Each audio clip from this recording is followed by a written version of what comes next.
Good evening, everyone. We'll bring the meeting to order. We've got everything set to go here, and we'll remind everybody that the meetings are live streamed. So people can watch it in real time, or they can watch it later on their own time. So council met for a brief session before a closed meeting, before the open meeting, and it was moved by Councillor McCann, seconded by Councillor Borneman, that pursuant to Section 239(2) and 3 of the Municipal Act SO 2001 C25 as amended, Council of the Corporation of the Town of Parry Sound moves to a meeting closed to the public in order to address matters pertaining to C, a proposed or pending acquisition or disposition of land for municipal or local board purposes, Big Sound Marina. E, litigation or potential litigation, including matters before administrative tribunals affecting the municipality or local board, property matter, zoning compliance matter. And F, the receiving of advice that's subject to solicitor-client privilege, including communications necessary for that purpose. And that was a property matter, and that was carried. Okay, are there any additions or prioritization of the agenda? Yes, Councillor Bachman. Yes, if we could move up 10.3.1. Okay. Thank you. Any further prioritization? No. Okay. There is one addition to the item, a seniors proclamation for the month of June, and it'll be dealt with in the consent agenda. So may I have a mover and seconder for the agenda, please? Councillor Keith and Councillor Bachman, that the council agenda for June 4th, 2019 be approved as amended. All in favor? That's carried. Any disclosure of pecuniary interest to the general nature thereof? Nope. Okay. Mover and seconder for the minutes. Councillor Borneman, Councillor McCann. The minutes of the regular council meeting held May 21st, 2019 be approved as circulated. Are there any questions or discussion on those minutes? Seeing none, all in favor? And that's carried. Questions of staff? Nope. Okay. Correspondence. No correspondence. Holy smokes. Now we come to deputations then. So I do have a spiel that I have to read off before the deputations. So as we come to the deputations and presentations portion of tonight's council meeting, deputations are held to a maximum of 10 minutes each, including questions of clarification from council. Deputations are also subject to the same rules of conduct as members of council, and that no one shall speak disrespectfully or use offensive words or insulting expressions against any member of council, staff, or another member of the public. And please speak clearly and approximately 1 foot in front of the microphone. And our first deputation is 5.1A and 5.1B, which is Gord Knowles, General Manager of CBDC, and Glenn Barden, West Parry Sound Regional Economic Development Services. Are you both coming at the same time, or? Okay, all right. You're not? Oh. Well, welcome. Yeah. Thank you, Worship, Council. To make a long story short, I'm just here to provide a brief introduction at the behest of my board of directors to introduce myself. As you know, Bill Spinney retired in early April, and then his position became available. I've since taken over that position at CBDC. I'm new to the community. Spent the last 10 years working at a CFDC in Atikokan, Ontario, which is about 2 hours west of Thunder Bay. So have some experience in the loans and tourism development. This was an excellent opportunity and a beautiful community, and I'm really enjoying my time here so far. Really just want to say on behalf of CBDC and the board of directors to thank the municipality for their continued contributions to the organization. I know funds are always tight, and there's a lot on your plate. So On behalf of the Board of Directors, I really do want to thank you for your continued support, not just of the CBDC and its programs, but of the Regional Economic Development Project, which I am finding has been a great use and a great tool in helping develop our small businesses. So just to give a very brief oversight, CBDC does generally about $1.1 million in small business loans per year. This year, we're about 40% beyond that already, with about 5 months left on our fiscal to go. So loan activity is way up. There's actually probably some possibility to require additional finances just in order to kind of satiate the number of loans that are needed in the community. Lots happening in the service sector, in the industrial development, metal fabrication, lots of tourism projects and initiatives going on. And what we're seeing is a lot of businesses that are either starting up brand new or are being taken over by young first-time entrepreneurs. So that's very exciting to see new people taking on first-time businesses and taking over, not just for their parents or their grandparents, but people who are looking at opportunities and people who are coming in from outside of the community and bringing in fresh perspective and new dollars to the community. So I will be quick because my understanding is I'm sharing this 10 minutes with Glenn. So if there's any questions, I'm always available to field them with respect to your time. And I look forward to continuing the collaboration with CBDC. So thank you very much. Are there any questions of Mr. Knowles? Councillor Keith? I'll be quick. I just want to say welcome to Parry Sound, and certainly I hope that you will root here and see what a wonderful place this area is. Thank you very much. I appreciate that. Councillor Backman? Thank you for your presentation, Gord, and the introduction. I did take a little look online, and you have quite an impressive CV and tons of awards and acclamations, and I'm just hoping and look forward to you bringing all of that expertise to our region. So welcome again. No pressure though, right? Yeah. Yeah, no pressure. Yeah. Thank you very much. Okay. Any further questions? Nope. Okay. And again, welcome. Thanks. Okay. Second part of the roadshow.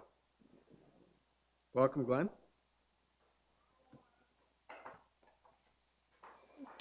Thank you, Your Worship, councillors. Wish I had an hour to speak. I'm going to try and cram it all in as fast as possible. Just want to say that in terms of our deliverables with the contract under the CENO initiative, with FedNord, looks like we're on track. We've completed many of the mandated lines. Our investment attraction strategy is completed. We've completed our REDAC regional marketing plan and the West Parry Sound digital marketing plan under that. And our workforce attraction strategy was completed. We have done one of the other items was a community network of successful entrepreneurs, and so we have an ongoing relationship with young entrepreneurs in the area that have invested in the area and are eager to be spokespeople for the area, the benefits of being here, and we often introduce new businesses to them so that they can talk to a third party and get a good sense of what it's like to be in our communities. Ongoing work with the airport. The airport is expanding, and there are a number of businesses that have indicated that they'd like to be in that new expansion process, so that's very encouraging. And with our industrial park, there's ongoing communication up in the northern industrial park with a new acquisition in that area with the Four Seasons log homes. And with our economic tours that we kickstarted back last September, any FAM tours or businesses coming into the area, we have now a nice pattern for introducing them to local businesses and take them on a road show and showing them the infrastructure that we have and the opportunity we have in our industrial parks to establish themselves if that's the fit. The Ulster Park corridor, there are a number of large manufacturers on the Ulster Park corridor, and there is an appetite to get together with them, and collectively we have 16 manufacturers in our area employing about 895 people, and it seems as though we have an opportunity to harvest some of that knowledge. A lot of those manufacturers are international importer, exporters, and we have some new young businesses in our area that are interested in getting into international markets, and because of that expertise, we could just have an opportunity to network. We can help lift up those new businesses and get them out into the world. Along the way, with economic development, a number of key pillars of economic development are attraction and retention, and partly in terms of retention, it's economic development is moving more into a grassroots kind of approach where we're looking at helping established businesses in the area grow. And we are growing, they are doing quite well.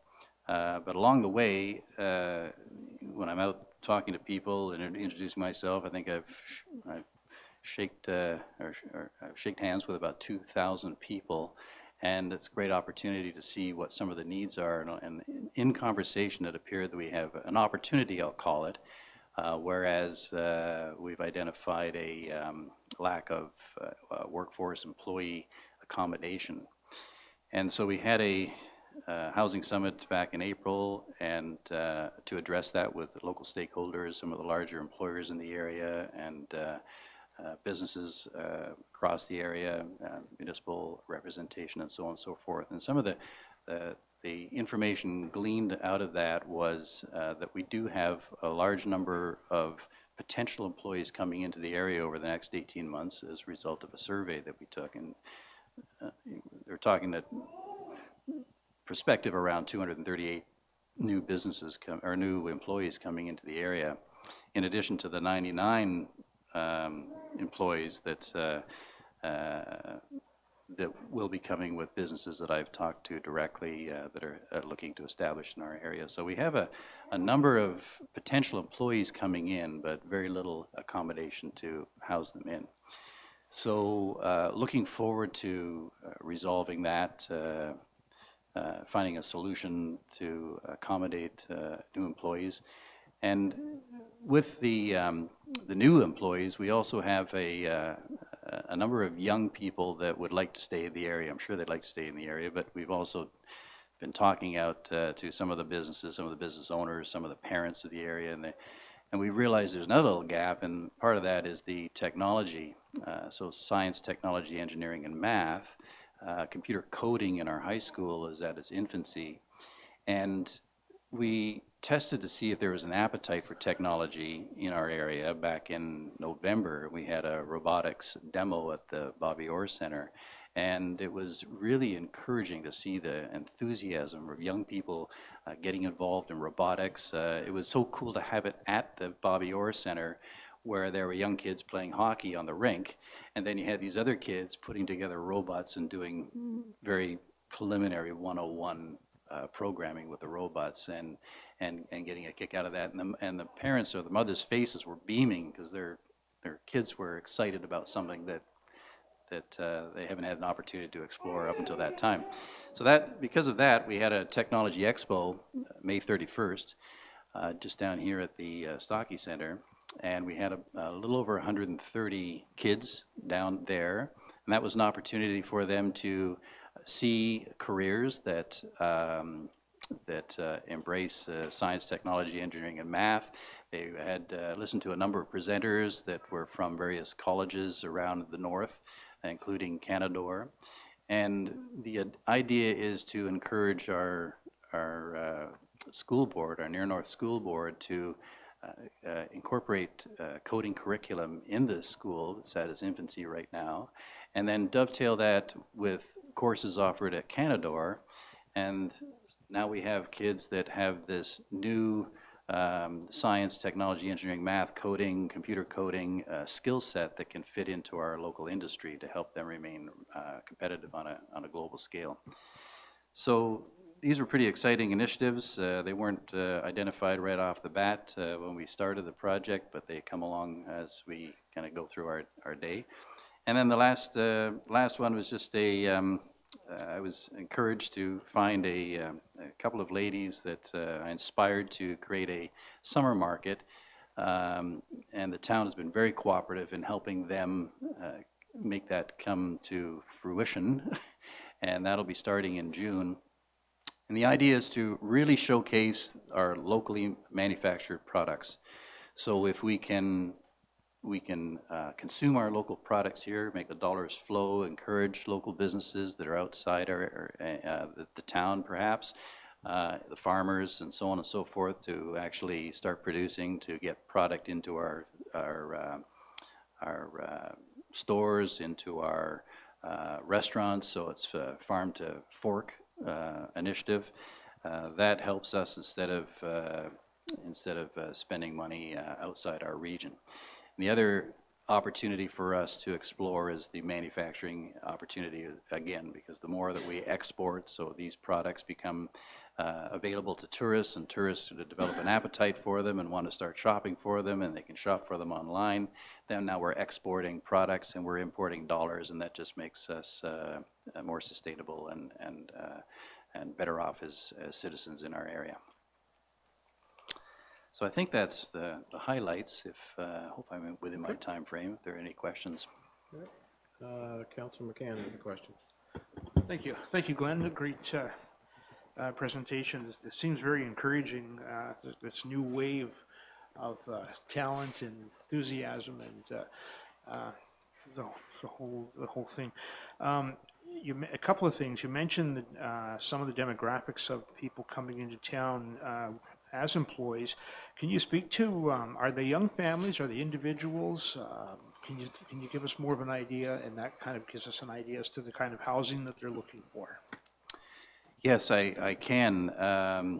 We have the entrepreneurs coming into the area that are looking to establish businesses seem to be in that 30 to 40 age group in terms of business owners primarily.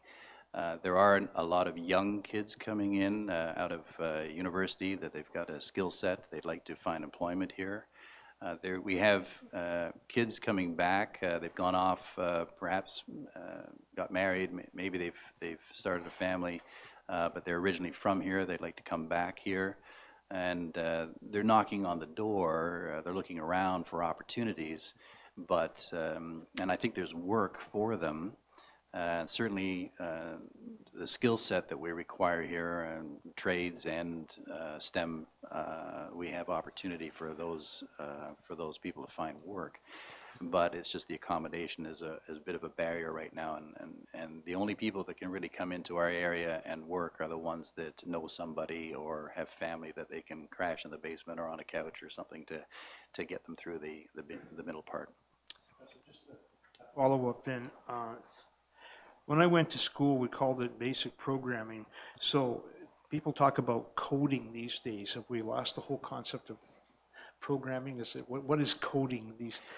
It is programming. It's I mean, with automation, there's more programming for computers, for technology, robots, that kind of thing. But really, any kind of coding with computers is an up and coming sector in the workforce. Every industry is looking at various computer programming software development in order to sustain themselves. And the beauty is for our local kids, if they can learn that skill set and they can come out of our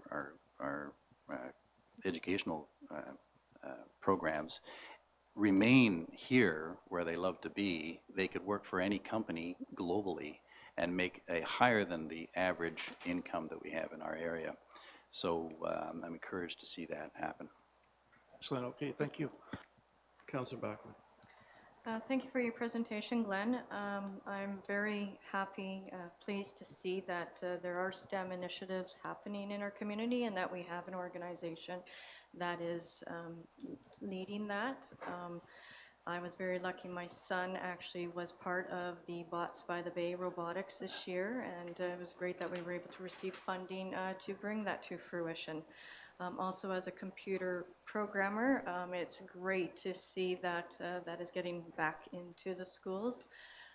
Having attended college in Parry Sound to become a CPA, You know, there's very few, especially from a female perspective, in the trade. And, you know, it'd be really neat if maybe in time we can see a hackathon, something specific for related to that in the near future. And with the most recent expo, it really shows that, you know, as long as once you bring it, the people will come out and explore. And I hope to see more great initiatives with our STEM. So thank you. Great. Thank you very much, Councillor. Any further questions? I just have one. You mentioned the food market and this local manufactured good. Is that something different than the Tuesday market that currently happens? This is in addition to the Tuesday market. Okay. We do have a Tuesday market that will carry on. I think it does very well up here by the library, of course. The farmers market that they're proposing down at the harbor front was or is to try and create a little more activity to capture some tourism dollars, some transient boater dollars, to get some action going on in the harbor as well, but with a predominant focus of trying to showcase locally produced goods and wares. Whereas the farmers market on the Tuesday, a large proponent of those vendors are actually professional farmers market vendors, and they do a road show around outside of our area and so on. Okay. Oh, no, it's good to know. Thank you. Anything further? Nope. Thank you very much. Thank you to both of you for being at the meeting. Next, we have Lisa Cook, Team Leader, YMCA Employment and Learning Services. Welcome. Thank you, Your Worship and Council. I'm going to read so I can stick within the time allocation. Otherwise, I could go off on tangents, and that way it'll allow for questions afterwards. First, just to provide some background for those who are not familiar with us. First of all, I wanted to provide an update on our programming at the center, as well as a few stats on our progress in providing employment support to job seekers and employers in the area. The YMCA Employment and Learning Services is funded through the Ministry of Training Colleges and Universities. Our core programs are under Employment Ontario, specifically employment services, literacy and basic skills, and youth job connections for youth aged 15 to 29. And we also manage the Canada-Ontario Job Grant here for this area. Our key role in the community is to support our local economy by ensuring that we meet the needs of local employers and job seekers. And we do this by helping job seekers find employment. And for employers, of course, that means ensuring that job seekers have the necessary skills so that our local businesses can succeed. YMCAs have provincial scope in delivering Employment Ontario programming through 8 YMCA associations within the province at close to 25 program sites in all of the ministry regions throughout Ontario. Just a little tidbit about the YMCA. And our site here in West Parry Sound is part of the YMCA of Simcoe Muskoka, which is one of the largest of the 8 associations in Ontario. Our local employment and literacy team that is located here serves the West Parry Sound region, as well as 5 First Nations communities. We work closely with many community partners in the area. In fact, 34% of our clients are actually referred to us by local partners. While Employment Ontario programming is offered throughout the province, we all know that Northern Ontario does have unique needs. Our services are community focused to address those specific needs, and that is one of the mandates of the YMCA. With more than 90% of the employers that we serve being small businesses with under 20 employees, we're often considered to be their HR department. This past March, we had 48 employers and 262 job seekers at our annual job fair that was located over at the BOCC. We held several job readiness workshops to assist job seekers in prepping for the event. Feedback from the employers has been very positive each year, as increasingly more individuals are coming to the fair appropriately prepared. Several employers were able to address their immediate needs, and many were able to hire on the spot at the job fair. In addition to the job fair held at the BOCC, we also host a student job fair at Parry Sound High School. For students, we provide workshops in class at the high school on resume writing, cover letters, and we have a program specifically for students called Youth Job Connection Summer, which entails paid pre-employment training, it's a mouthful, and full placement support for both the student and prospective employers. Additional hands-on services for employers include developing jobs, crafting job descriptions, deploying job postings, consulting on changing staff needs, and connecting employers with support for training employees. Support is also available for placements for individuals facing barriers, and grants are available through the Canada-Ontario Job Grant, which is also known as COJG, for qualified training. This extends to both new and existing employees. We also provide a variety of workshops, all free of charge, including basic computer skills, soft skills training, and cash handling, which have become increasingly more popular in the community.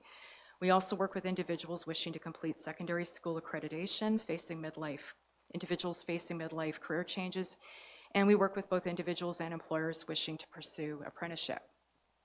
In 2018, we launched Getting Ahead in the Workplace. The Y was able to launch this program thanks to a one-time donation by RBC, as well as ongoing support by Home Depot's biannual Orange Door campaign. We've really appreciated the continued support of the Home Depot with this program. The Orange Door campaign is currently on at our local Home Depot in Parry Sound right now, and it continues until June the 23rd. Funds are actually raised through $2 donations in store, or donations can be made online. Getting Ahead in the Workplace provides local youth living in challenging economic circumstances to develop sufficient stability by finding their strengths, building their resources, and creating a plan to reach their goals. Over the past year, we have run 3 sessions. In those sessions, 50% of the youth in attendance were homeless or living in precarious living situations. By graduation, the majority leave with clear goals. They're ready to pursue employment and/or further their education. Getting Ahead runs for 16 sessions with a hot meal provided for the participants and a $25 grocery card for each session that they attend. Through this funding, through the Orange Door campaign, we've also been able to provide training to local employers. So this supports them in stabilizing their workforce. We've run this day-long workshop called Workplace Stability twice this past year with attendance from employers from a variety of different industries in the community. Additional support for employers includes training to assist them with HR functions, including onboarding, writing effective job descriptions, and providing effective one-on-one feedback. Over the past 3 years, more than 3,400 individuals seeking work have utilized our services. Services accessed range from newcomers to the area obtaining labor market information, job seekers using our computers, receiving support for resumes, cover letters, interview prep, or obtaining online training such as WMIS, health and safety, safe food handling, just to name a few.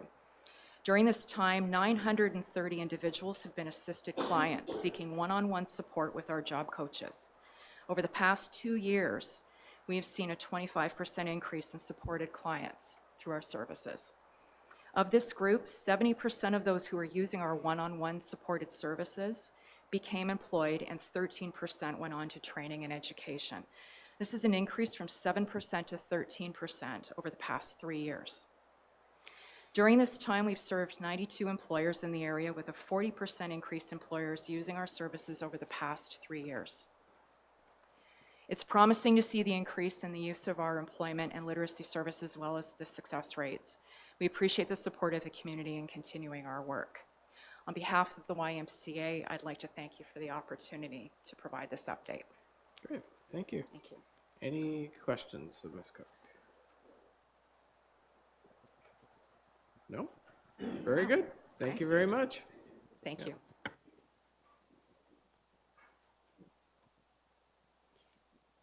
Our next deputation tonight is Heather Sargent, Georgian Bay Forever, and Ellen Walker, Plastic Free Parry Sound.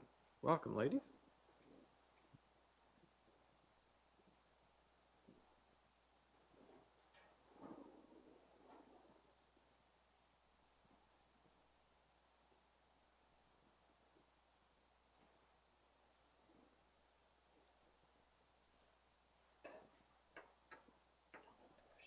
Oh, you need to push the button on the face of the controller there where the microphone is. Good. Hello? You're good. Okay. Thank you, Your Worship and distinguished council. I'm Heather Sargent, the Communications Director for Georgian Bay Forever. Georgian Bay Forever is a charity that works on the protection of the water. One of our projects that we've talked to you about is Divert and Capture, which is focused on diverting microplastics from getting into our water and our aquatic ecosystem. We deeply appreciated your help, and I'm going to give a quick update on the 3 prongs of that project today. But first, I wanted to talk to you about some other initiatives that we are undertaking with the communities of Parry Sound and other communities in Georgian Bay. We just launched a program called Families for Change. Why did we do this? Well, Canadians in many polls and Georgian Bayers care about huge problems facing our planet and its future, like climate change and pollution. But many people seem to feel a sense of powerlessness, some even feel despair, and generally they feel overwhelmed when they hear about all the science, they read the news, or some of them are increasingly impacted by disasters of varying scales, striking their homes, someone they know, or some place that they care about. Our program, Families for Change, aims to provide a starting point for families to impact change. It provides 49 tasks in 4 categories to help our future environment. Some of the tasks are really easy, some are hard, but families can choose from them and work at their own pace and ability. Perfection is not the goal of this program, it really is increasing participation. We hope you'll take some time to explore this program and consider supporting communication around it. We also wanted to invite Council to an awareness event that we're having in Honey Harbor on Wednesday, July 3rd between 1 and 3 p.m. The main purpose of the event will be to demonstrate the autonomous underwater vehicle. It looks kind of like an underwater drone. This technology will revolutionize water quality testing in Georgian Bay. It has sensors to navigate and map chemical and physical features of bodies of waters, including such things as depth sensors, side scan, and sonar. It can measure chlorophyll, turbidity, pH, and dissolved oxygen. It will be able to map the underwater landscape of Georgian Bay. Ultimately, the data collected by the AUV could help to assess the impacts of climate change, water levels, things like industrial or municipal spills, sewage overflows, bacterial contamination, and the success of conservation measures. It can be launched from a dock by 1 person and run night or day underwater for 8 to 10 hours, versus kind of a much more manual, laborious process where a scientist puts technology over the side of a boat in a few spots. This AUV will use much less resources, take much less time, and provide exponentially more data points. If you come on July 3rd, scientists will be on hand from our other purchase partners, other universities that are include the University of Western, the University of Waterloo, and Laurier, and they will talk about their initiatives on this project. Georgian Bay Forever will be the operator in Georgian Bay. The event will also feature updates and mini workshops on our microplastics diversion project, including the great work that Parry Sound is doing, our community programs on eradicating invasive Phragmites, and Families for Change. In short, we'd love you to come and ask questions and see how it will all work. I just wanted to give you a few updates on Divert and Capture. There are 3 prongs to this program. There's the Parry Sound washing machine study, shoreline cleanups, and educating and encouraging the public to reduce plastic litter. On the Parry Sound washing machine study, I'm pleased to announce that we have 77 volunteers and our target is 100. Cassie's been doing a lot of hard work, but we still do need 23 more. Cassie received all the filtrols yesterday. They're there, ta-da! And they are ready to be installed by the end of July, and we're working with a local business called Bay Area Electric Company to install them. The second prong is shoreline cleanups. There's an estimated 22 million pounds of plastic, including bottles, food packaging, and microplastics that flow into the Great Lakes every year. So shoreline cleanups are incredibly important. Cassie's been working with Brad Wheeler, and we really want to thank him in organizing 2 cleanups within the Parry Sound area. And these are their dates, June 29th and June 22nd, and we welcome everyone here to attend. The third prong of this program is educating and encouraging people to learn more about plastics reduction and microplastics in particular in the microfiber project. So far, we've gone to at least 8 different organizations or events to educate the public. And I just wanted to focus on the last one, which was an April 27th workshop, which were practical tips to reduce your plastic footprint. Within this workshop, we did recognize that plastic is a very durable, low cost and convenient, very practical material.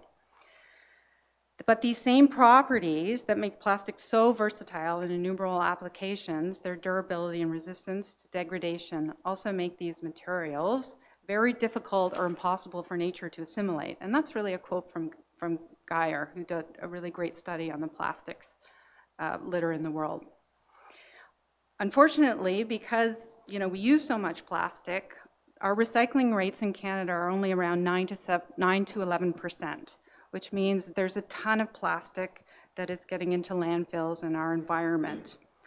We noted that the best way to tackle this is start to reduce plastics that we really don't need that much, that we touch for like maybe 4 seconds or a little bit longer all the time, single-use plastics. And this was really where many tips and ideas were shared, and there was a lot of enthusiasm by the community. And Plastic Free Parry Sound was a community group that came forward with some initiatives that the community and the workshop really seemed interested in. And we really were hoping that they could present today, and unfortunately, she was here just a minute ago, but she had to leave with a family problem. So she's promised to come back another day and discuss the initiatives of Plastic Free Parry Sound, that community group.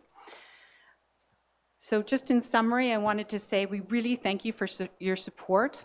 Georgian Bay Forever has several initiatives that work to engage the community in actions to help the future environment, and we'll continue to share them with Council to find areas of opportunity to increase their reach. Just wanted to thank you very much and take any questions, and I'm very sorry about Plastic Free Parry Sound. They send their apologies. Okay.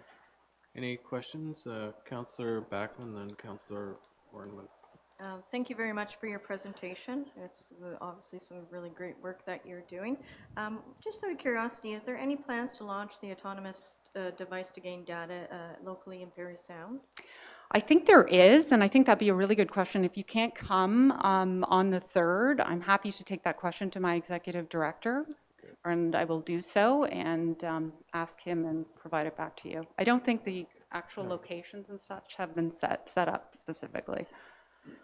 One more question. Okay, I was going to say that would be appreciated if you could Yep. do that, please. Yeah.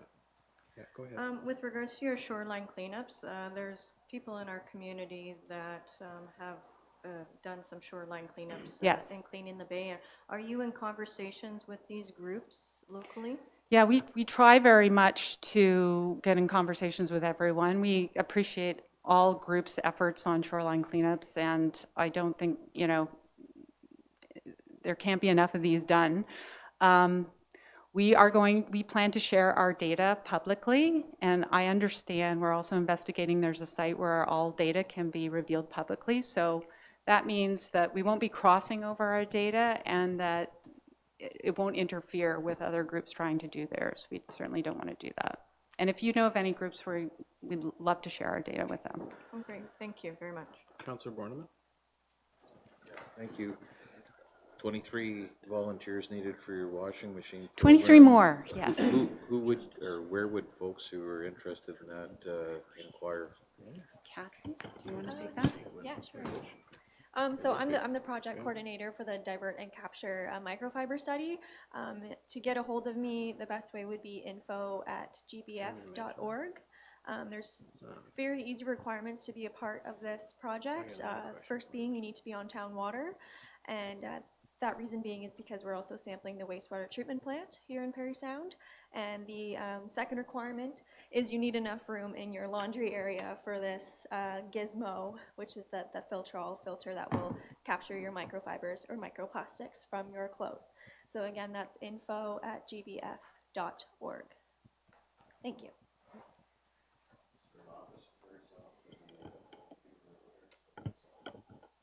No, we are lucky enough to work from home, so. But you could contact the GBBR office. We're in partnership with them, Just next so they will refer any calls about this study over to us. Thank you. Any other questions? I have one.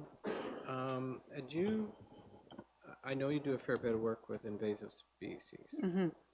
And had you received any government funding at all through the years, whatever, for that program that you've been working on? Or The Phragmites? Yeah. Yes, we have received some funding. I'm trying to remember if it's government. I mean, we've received some from municipalities where they're particularly affected.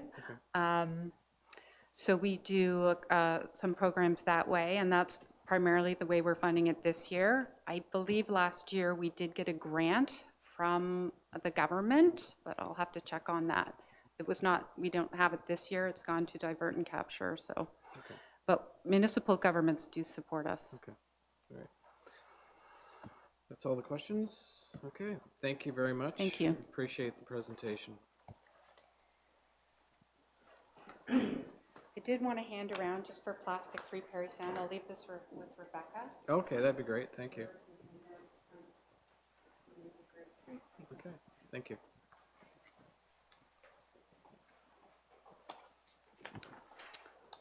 Okay, next are reports. I'm trying to remember who last week was first. Was it you, Councillor Buck? You weren't here, so it must have been Councillor Horn, I think, because going that side.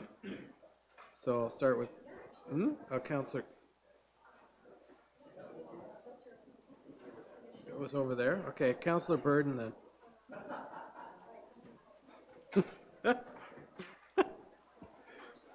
Thank you, Mr. Mayor. Brief report. Since our last council meeting, I attended the final two events that Community Living presented during Community Living Month in Parry Sound, the golf tournament at Rocky Crest, and that was on May 22nd, and on the Catherine Wheatley performance at the Trestle Brewery on May 30th to celebrate the 10th year of the community gardens. Both events are very well attended and very well organized, and I congratulate Community Living for a very successful month and for all they do for our community. On May 22nd, I attended a very brief meeting of the Downtown Business Association where the new logo designed by the marketing committee was unveiled and unanimously approved by the board. And that is my report.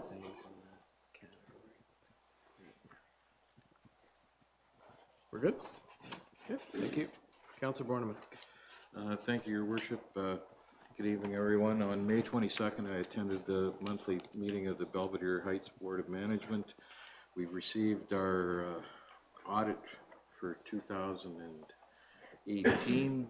The auditor's report demonstrated that Belvedere Heights actually turned a small profit on aggregate. Both community support service and life lease operations showed small losses through the course of that year. I want to commend our CAO, Marcia Rivers, on this. This shows quite a substantial improvement in Belvedere's financial standing.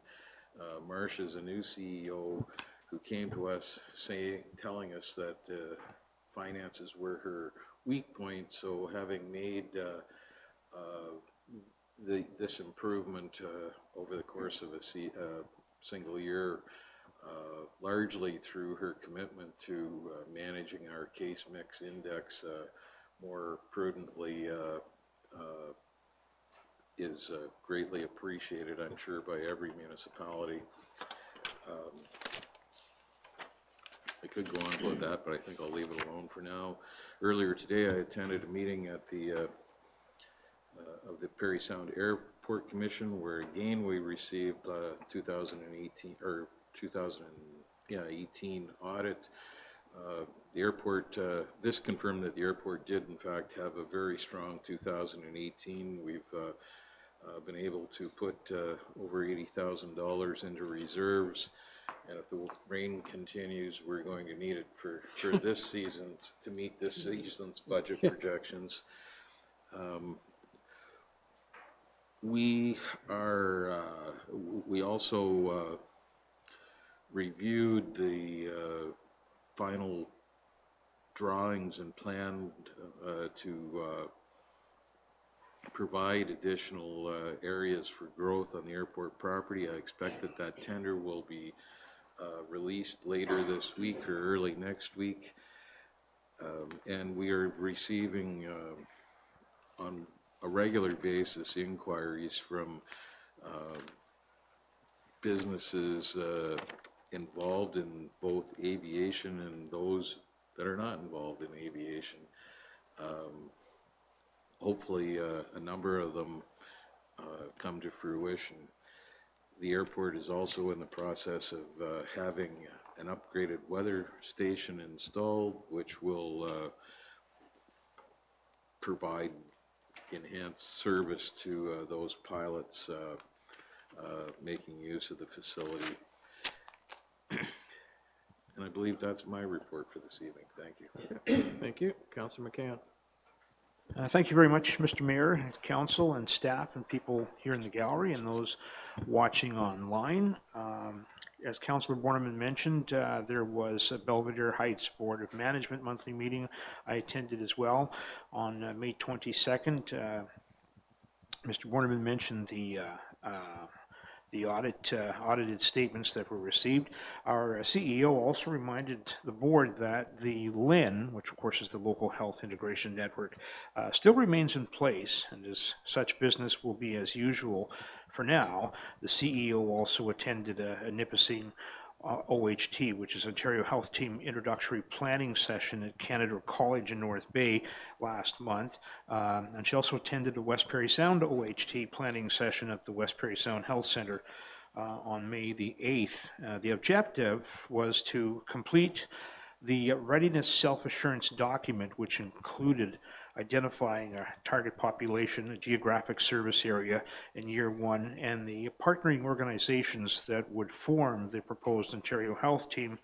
There was also discussion on the proposed changes to the pharmacy reimbursement policies, and those are changes which are being proposed to the regulations under the Ontario Drug Benefit Plan that will change the reimbursement policies related to drug markup and professional services to residents of long-term care. I get to tell you the boring stuff because Councillor Borneman told you the good stuff. But anyhow, and a lot of this, going back to the Ontario Health Team and the voluntary integration that's being proposed, this of course is all coming from the province, and we're just doing our due diligence to be ready and prepared.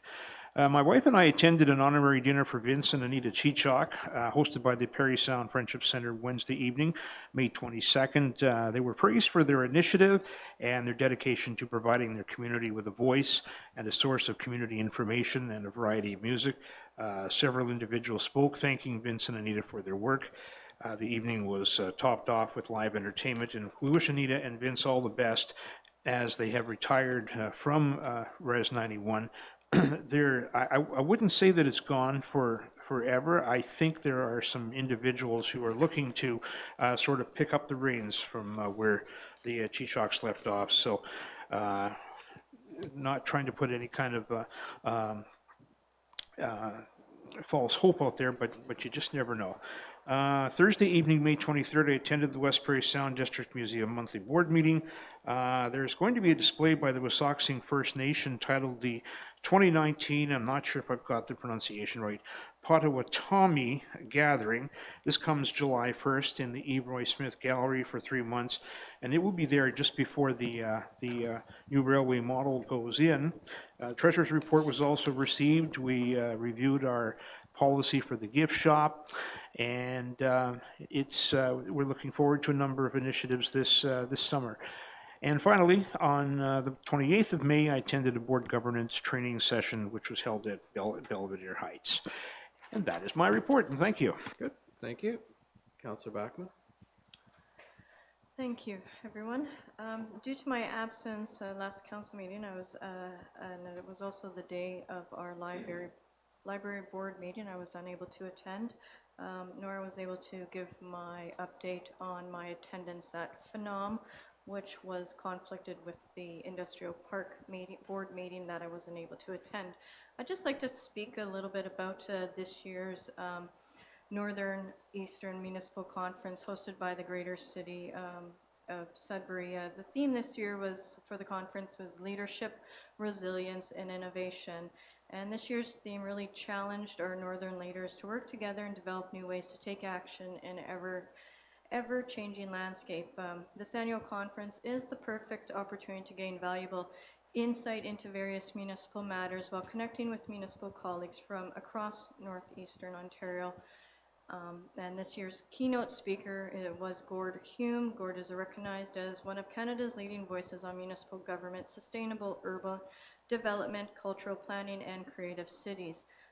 Very passionate, provocative public speaker and advisor to civic governments. It was really great to hear him speak. Other speakers and I guess workshops that were provided that I attended were FedNor program updates, Science North, also preparing communities for jobs through local access to education and training. And I'd just like to speak about this one. This was done by Contact North, this presentation.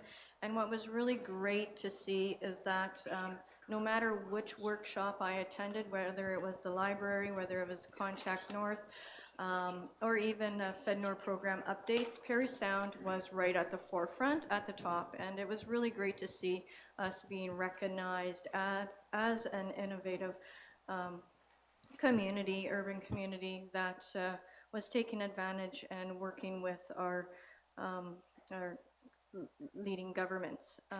Other workshops that were included were effective municipal finance, housing programs and initiatives in the Northeast, understanding open local government, and the Vision Zero 2+1 highway for Northeastern Ontario, which is really interesting. I also had the opportunity to meet both a Minister of Municipal Housing and Affairs as well as Minister of Tourism that was in attendance. So again, it was just an opportunity to be able to speak on behalf of Parry Sound and represent Parry Sound at this Northern Conference, and it was a great opportunity. Thank you. Thank you. Councillor Horn. Thank you. Good evening, everyone. Just stop raining. That's my report. No, I'm kidding.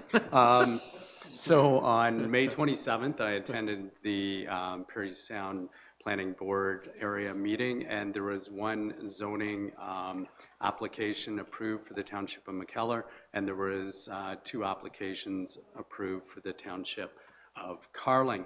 I'd just like to make an announcement on behalf of the Bobby Orr Hall of Fame and Celebrating Youth Committee. We are preparing for 2 events with Mr. Bobby Orr next week.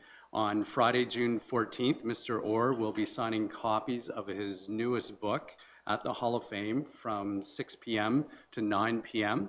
Books must be purchased from the Hall of Fame the day of the event, and the books are $30 each, and a maximum of 3 books per person. No other items will be signed, just those books. I know in the past, people try to bring a lot of memorabilia to Mr. Orr, but I think myself and Councillor Borneman will be there to stop you to do that.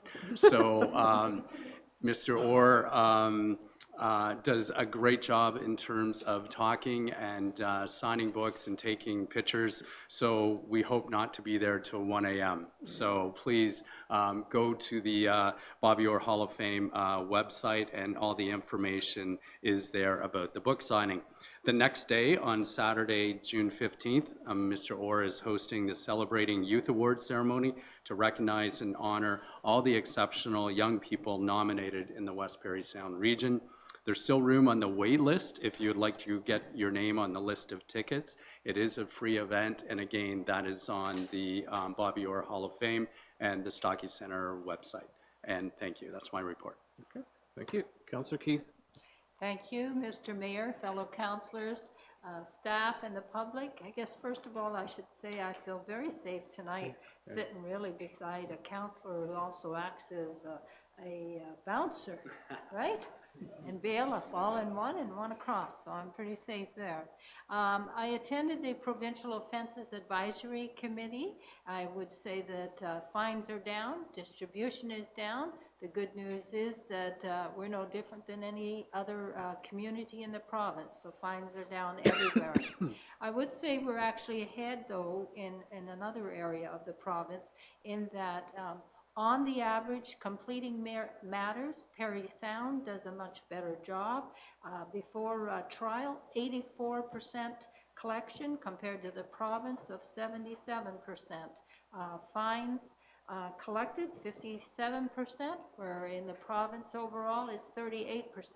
So this is the place to live, because we're doing better in that department of collecting fines, and at the same time, it would seem at least citizens are trying, hopefully, to be responsible. I attended the planning board meeting, which has already been mentioned, and the last thing I attended that it was nice to hear being presented tonight by the West Parry Sound Regional Economic Development Officer, Glenn Barnden, in that I attended the Innovation Conference that was held at the Stockton Center, at least for a little while, where there was students from Parry Sound High School and Gravenhurst. And one of the things I found neat was that they had a computer out in the a robot in the lobby, and for all those golf enthusiasts, it was able to get a hole-in-one. So that was a pretty good thing. I did miss the opportunity, which I would have liked to have seen, was that the robot was supposed to pass around all the lunches to the students, and I think that would have been really neat to have seen on video. And that's my report. Thank you. Thank you. Let's see. Council, staff, and public, May 22nd, I attended the opening ceremony for the biannual Canbec Conference, which was held here in Parry Sound. And I just want to say that we're really lucky to have this conference here in Parry Sound, because scientists from all over the world gather here in our community to share their work and ideas, and this was the 7th conference here. So it's for a community our size, I think it's absolutely amazing that we have this event here. May 23rd, I had an AMO executive and board meeting in Toronto. May 24th, Rebecca Johnson and I met with the executive director for the Friendship Center here in Parry Sound and a representative from the Ontario Friendship Center organization in Toronto. Good meeting with information as to the outreach programs and services that the Friendship Center here is working on.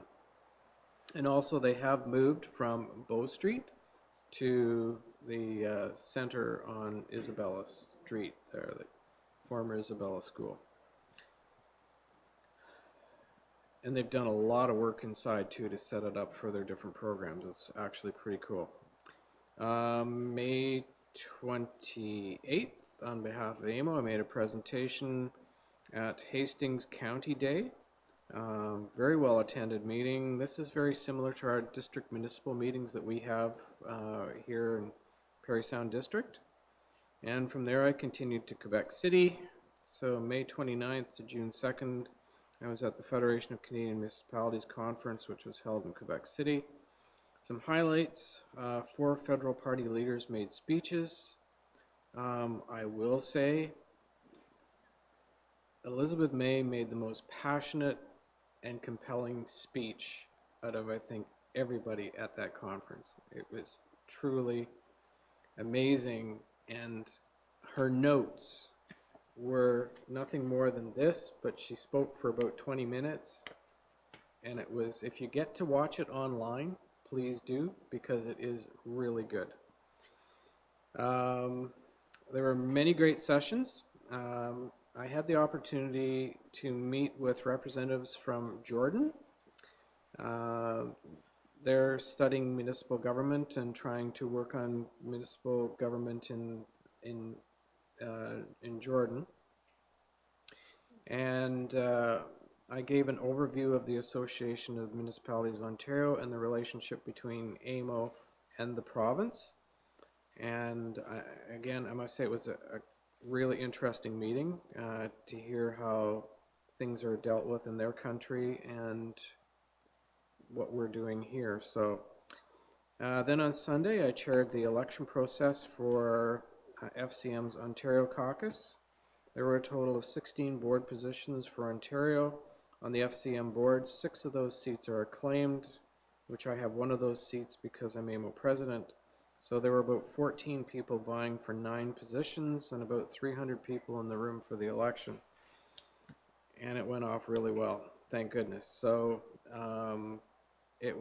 we have some members that were returning and some new members for the FCM's board. May 31st, I made a presentation on behalf of AMO to the Provincial Government Standing Committee on Bill 108. And as everyone's seen from their email, there's a fair bit of controversy over this bill, which we've been copied on in a number of municipal resolutions. There is a fair bit going on the weekend. I wanted to mention on the 15th and 16th, well, also the 14th to the 16th. There are the Youth Recognition Awards that Mr. Orr is hosting. And I'd like to thank Mr. Orr and his team of volunteers and the Stocky Centre staff for their efforts in supporting the event. The Anglican Church is celebrating 150 years in the community, and Rotary is running the first annual Rotary 3-pitch, June 14th and 15th, which was formerly the RACH tournament, and this is a fundraiser as a strike against cancer. I also understand that the Salvation Army will be receiving their new community response vehicle soon as well. So, yeah, it's all good stuff. I'll get to that later. That's in another point. And so that's my report. On with the agenda. Yes. Yeah. Okay, so this is the consent item that was newly added. So moved by Councillor Burden and second by Councillor Borneman. Whereas Seniors Month is an annual province-wide celebration, whereas seniors have contributed and continue to contribute immensely to the life and vibrancy of this community, whereas seniors continue to serve as leaders, mentors, volunteers, and important and active members of this community, and whereas their contributions past and present warrant appreciation and recognition, and their stories deserve to be told. Whereas the health and well-being of seniors is in the interest of all and further adds to the health and well-being of the community, whereas the knowledge and experience seniors pass on to us continues to benefit all, therefore be resolved the month of June 2019 is hereby proclaimed as Seniors Month in the town of Parry Sound, and that all citizens are encouraged to recognize and celebrate the accomplishments of our seniors. Any discussion? All in favor? That's carried.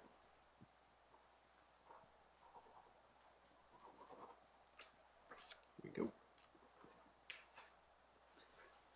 The next is item 10.3.1, which is moved up. Moved by Councillor Bachmann, seconded by Councillor Horn. That bylaw number 2019-6931 being a bylaw to amend bylaw number 2004-4653, the zoning bylaw as amended for Winifred Avenue WEH Developments Limited, be considered as read a first time. All in favor? That's carried. All members in favor of having the second and third readings?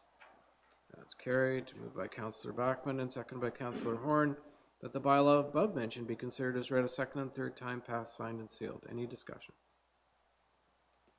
Councillor McCann. Thank you. I was just wondering what is meant by a vertically divided triplex. I looked this up and I just wanted to make sure that I had the right understanding. I don't know who could answer that. Chief Thompson.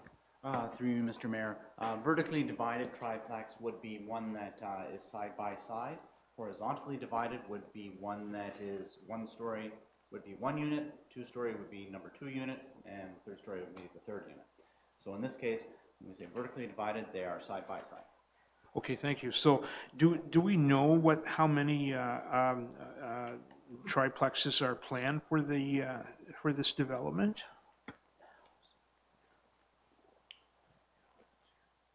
Through you, Mr. Mayor, I cannot exactly answer exactly how many, and I don't know that the proponent has finalized that yet, but there's a combination of singles, doubles, and tries that are going to be utilized. I understand there might be 21. Yeah. Councillor Borneman. I'm not sure what the splits are, but Mr. Algie refers to in the report saying that they're well within zoning requirements, that the total number of units are, they could have asked for quite a number more. Quite a few more, yeah. Yeah. Councillor Horn, then Councillor Backman. Thank you. It's just a comment. I think what we heard tonight from the West Parry Sound Regional Economic Development Officer, the need for housing in terms of attracting business owners, and not only them and their families, but their staff. I think this goes a long way to assist in that process. So absolutely supportive of this. Thank you. Councillor Backman, then we'll come back to Councillor Borneman. Again, this is just a comment, just in regards to the applicant and our staff to really to take in the community input and any opposition and to deal with that. And I just think that is really great that we can work through that in order to move this project forward. And again, as Councillor Horn has said, we do see the housing issue is in dire need in our community, and I'm grateful to see this moving forward. Just in regards to a question, do we know when this is expected to be completed? Through you, Mr. Mayor, the groundwork is already in place, and staff and the proponent have worked very hard at moving this forward in an expedient manner, and I know that the proponent is wanting to work as quickly as they can on it, so it'll be moving right along the project. Thank you. Councillor Borneman. I just wanted to say that, 15 years ago, the town and the developer made some investments down there to allow this to happen. So it's been anticipated for a while. I'm glad that to see this moving ahead. The types of housing that are being provided here allow for entry-level housing for younger families trying to get into the housing market. I'm sure they could have put up an X number of 3,000 square foot homes and excluded those folks, but this is a win-win situation, I think, for the community, so I'm really happy to see it moving ahead. All good. Councillor McCann.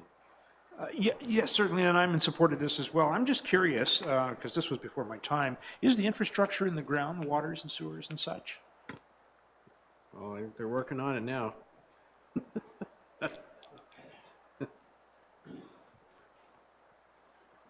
The beginning was there. They needed to put the new stuff into for the further part of the development, and that is what's going in the ground now.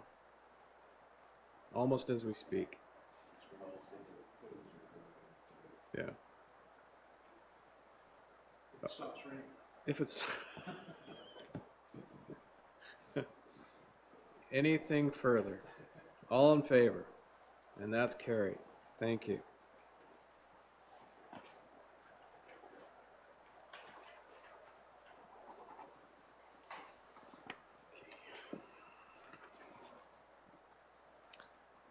Okay, moved by Councillor Horn, second by Councillor Backman, that with respect to rezoning application Z1905 Winifred Avenue, WHE Developments Limited, reduction of parking spaces to 5.75 by 2.75 meters, and additional regulations to the driveway dimensions do not require any additional circulation in accordance with Section 3417 of the Planning Act. Any discussion? All in favor? And that's carried. Could someone just click the button off on the microphone?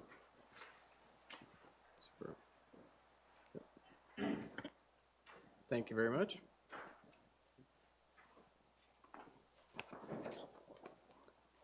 Item 931, moved by Councillor Keith and seconded by Councillor Backman, that the Council of the Town of Parry Sound authorize the Director of Development and Protected Services to enter into an MOU with the Township of Seguin for the relocation of the EMS base to the Humphrey Fire Hall.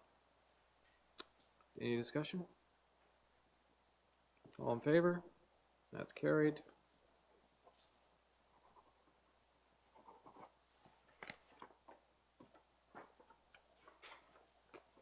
Item 932, moved by Councillor Backman, second by Councillor Keith, that the chief building official is authorized and directed to issue a permit for a sign in front of 17 Miller Street according to the conditions and variances attached to Schedule A. Any discussion? All in favor? That's carried.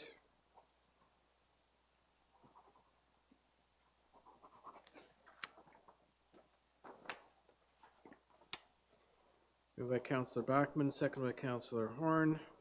Whereas the Occupational Health and Safety Act requires that organizations review their health and safety policy annually, and whereas the town's health and safety policy manual is under regular review by the Joint Health and Safety Committee, and whereas council is aware of its role as directing mind regarding health and safety of its employees, now therefore council directs the health and safety statement attached be executed by the corporate officers and distributed to all holders of health and safety policy manuals and be posted on all corporate safety bulletin boards. Discussion. All in favor? That's carried.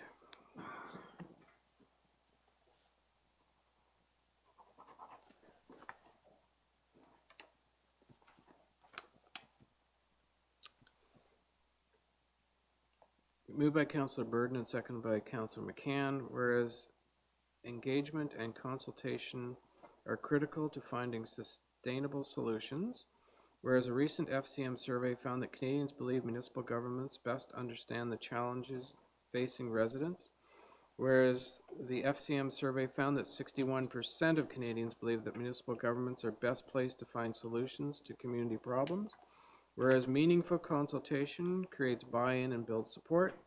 Now therefore be it resolved that the provincial government be strongly encouraged to undertake meaningful consultations with municipalities, AMO, and other associations which represent the interests of the municipal sector as part of development and implementation of proposed changes that directly or indirectly impact municipalities, and that this resolution be forwarded to the Premier of Ontario, Doug Ford, Minister of Municipal Affairs and Housing, Steve Clark, Minister of Health, Christine Elliott, Minister of Finance, Vic Fideli, President of the Treasury Board, Peter Falvey, MPP Norm Miller, and AMO. Discussion. Councillor Borneman. Well, I quite agree with the content that's here, but I think there's a missing element in my mind that, you know, the province and the municipalities aren't always going to concur in what they believe going forward, right? But I think the missing element here is timing, that the province needs to give us a heads up in advance of this. Our budget cycle has to be somehow accounted for in what they're going to do. They can't halfway through the year withdraw funding or change plans and expect us to bite the bullet and you know, pay more money or collect less, as the case might be. So I'm not sure how we wordsmith this to reflect that, but I think that's important in our case.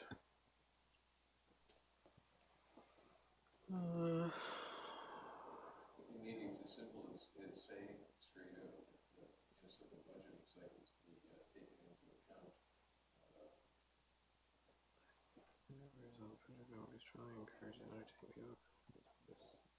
With municipalities.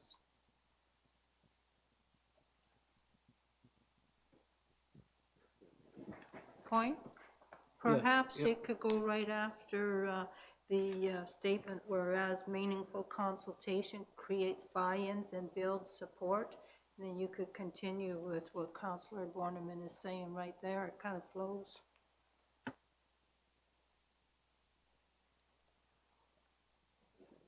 Or you could put it after municipalities and say that meaningful consultation with municipalities, and that such consultation doesn't impact the immediate. Yeah. Maybe we could say, in order for the consultations with municipalities to be meaningful, budget cycles have to occur.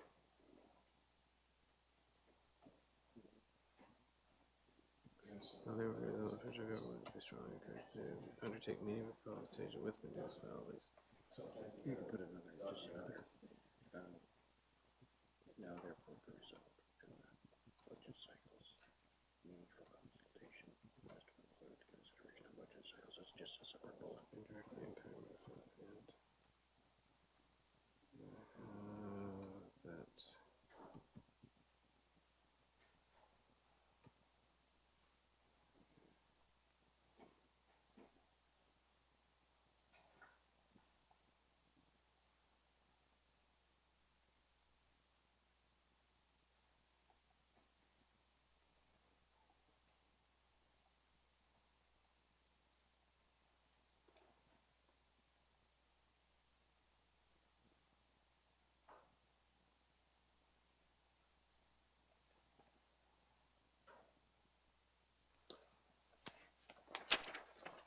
Take a look at that. Then I'll have Rebecca take a look at it too. Meaningful.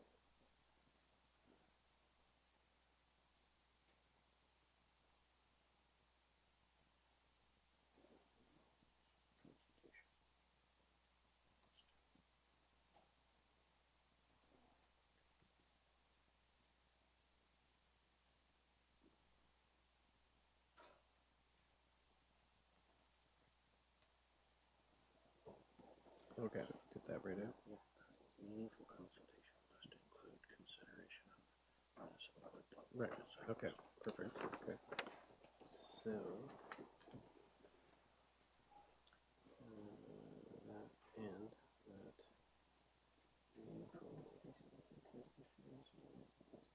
Right, okay. Yep.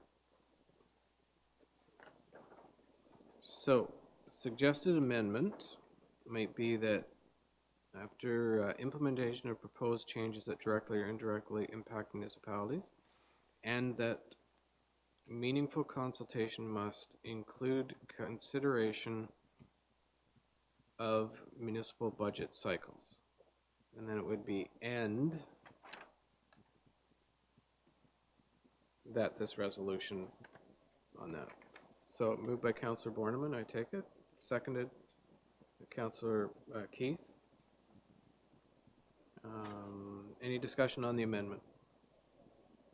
All in favor of the amendment? Okay. Any further discussion on the resolution as amended? Councillor McCann. Thank you. I was wondering maybe if Mr. Harris could speak on a bit of a wider scope as to where this is coming from. This is has to do with the fact that the province believes that we're, and certainly I think we would agree that the province is under a big deficit. And they proposed providing funding to municipalities to sit down and go line by line as far as our budget expenses. Do we have an idea as how that's going to play out? Do we have the manpower to sort of oblige them? And is there some sort of a time frame within this that this should be done? Through the chair to the councillor, there's discussion about and discussion about municipal cuts, the downloading plus having to reduce your municipal budget by 4%. Those are kind of all, that's the discussion that's taking place. There's no particular provincial direction to do that, but there's a concern that if they're going to make changes, downloading or these other cuts, council at the last meeting asked for this resolution to be brought here so that it needs to be done with consultation. It can't be dictated, can't be mandated. There's a lot of implications that the municipality at the level of government that we represent would be aware of that the province wouldn't. And recently, the Premier was saying they were going to make some cuts, and I think cuts, in-year cuts, after we've already established our budgets and our tax rates. That was subsequently changed, and they've backed off on that. But there's no particular direction. We're just anticipating that there's going to be a lot coming down the pipe, and we need to have consultation before any final decisions are made. Okay, great, thank you. Any further comments? No? I will say, I do have a couple of things that I think I need to say. And that is that, AMO has had a considerable amount of discussion with the province on a number of issues. And, when all of a sudden we got the announcement that they were going to make changes to public health and to land ambulance, within our budget year, it became very tenuous. And so there was a lot of discussion went on from a number of groups. AMO was one of the groups to say, you can't do this in a budget year. You've got to, whoa. We need to be able to talk about this, because when you didn't know what they were looking at doing and what they were bringing forward, and there was no consultation, it makes it very challenging to present a case. So, and there have been side conversations, with people in the government, a number that I have had. And, it is just greatly appreciated that they reset the button. Now, that reset could also mean that we're looking at more in 2020 than what we may have been looking at in 2019. That we don't know, because again, there's been no consultation. So our pitch is continuing to be, let's sit at the table, let's have a discussion. Where is this going? I don't think anyone disagrees that the province is facing a fiscal challenge with regard to, a deficit. But if you're not talking to the people that are closest to the people, which is the municipal government, it makes it even more challenging. And we need to know what the priorities of the government are. And, we have our own priorities. Municipalities run a pretty tight ship. And, one of the things that staff are working on is, how much money have we lost over the last 5 years in municipal tax revenue because of changes in impact assessment or whatever? I'm going to tell you, it's hundreds of thousands of dollars. And moving forward, again, it's hundreds of thousands of dollars. So if you take that and then you take a look at our operational budget, and if you take a look at what they were proposing the cut was supposed to be, and then we're supposed to pay for that and then find another 4% savings on top of that, because the 4% savings that apparently they were asking for was on our whole operational budget. So that whole operational budget has very little discretionary funding that a municipality can actually deal with, because OPP costs are set. Those come in. Courtroom security set. WMIS is set. MPAC fees are set. Outside costs from DSAB, land ambulance costs, everything else, public health, all those costs are all set. We have to pay those bills. So when you actually begin to look at what our discretionary funding is, or discretionary control is over our budget, it's very small. So that 4% becomes a very big number in that small amount. And that's what we have to go. And I appreciate what staff's trying to do to pull all these numbers together, because the province needs to know how accountable municipalities are to their ratepayers. And that's the only way to show them is with numbers. So, we've got to work collectively together to show those numbers and where we're at, that there is no fat left. We've been trimmed to the bone.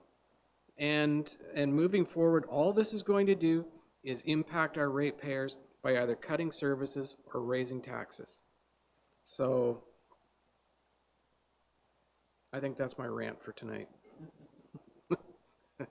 Anyway, anything further on the resolution as amended? All in favor? And that's carried. Thank you. I think considering how this is marked up, we'll have to come up with a new one. That's all right. Okay. Moved by Councillor Burden, second by Councillor Borneman, that bylaw number 2019-6932, being a bylaw to amend bylaw 2019-6912, known as the Parking and Traffic Control Bylaw, can be considered as read a first time. All in favor? That's carried. All members in favor of having the second and third readings? Carried. Moved by Councillor Borneman, second by Councillor Burden, that the bylaw above mentioned be considered as read a second and third time, passed, signed, and sealed. Any discussion? Councillor Borneman. Wondering if Mr. Thompson could give a quick synopsis as to or highlight the changes that are being made here from the current situation. Through you, Mr. Mayor, staff have utilized the parking traffic control bylaw in a specific manner in the past to control parking on unopened road allowances. And in dealing, and we've done that for a number of years. Tammy did it long before I was here, using a specific clause in the bylaw. In recent talks with our solicitor, he did identify that that was a possibility to do that and utilize that clause. He recommended, however, to continue on in enforcing the way we wanted to on unopened road allowances, that we should include a different clause within the bylaw. So this is simply an amendment to include a clause to conduct business in the same way we have been in the past. Thank you. Good. Anything further? All in favor? That's carried.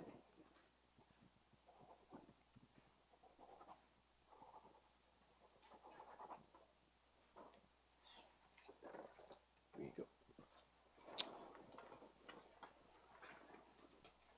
Moved by Councillor Horn and second by Councillor Backman that that bylaw number 2019-6933, being a bylaw to confirm the proceedings of council, be considered as read a first time. All in favor? That's carried. All members in favor of having the second and third readings? Carried. Moved by Councillor Horn, second by Councillor Backman, that the bylaw above mentioned be considered as read a second and third time, passed, signed, and sealed. All in favor? That's carried. So, prior to adjourning, I'd like to offer the following information to the public regarding the next council meeting. The next regular meeting of council for the town of Parry Sound is scheduled for Tuesday, June 18th, 2019 at 7 p.m. and will be held in the council chambers, top floor, 52 Seguin Street. Public access to the building is off Gibson Street. All regular council meetings are held at 7 p.m. on the first and third Tuesday of each month, except January and August, where only one regular meeting is scheduled. Regular and special meetings are now live streamed. Please check news and public notices on our website at www.parrysound.ca for instructions to watch live or to see earlier council meetings. Agendas, changes to the council meeting schedule, and notices of special council meetings will be posted on the town's website at www.parrysound.ca under news and public notices prior to a council meeting. The public is able to view an electronic copy of the complete agenda with attachments on the town's website. Just search council calendar and the date of the meeting. Should you wish to receive the combined agenda via email, you may make that request on our website or contact the clerk at the municipal office. The minutes of the council meetings will be posted within 2 days after the council meeting on the town's website and on the bulletin board located in the municipal office entrance. Your TV will continue to air the regular Parry Sound council meetings on Saturday at 9:30 a.m. following the regular council meeting. For Cogeco listings, contact www.yourtv.tv, and everyone have a really good night. Thank you.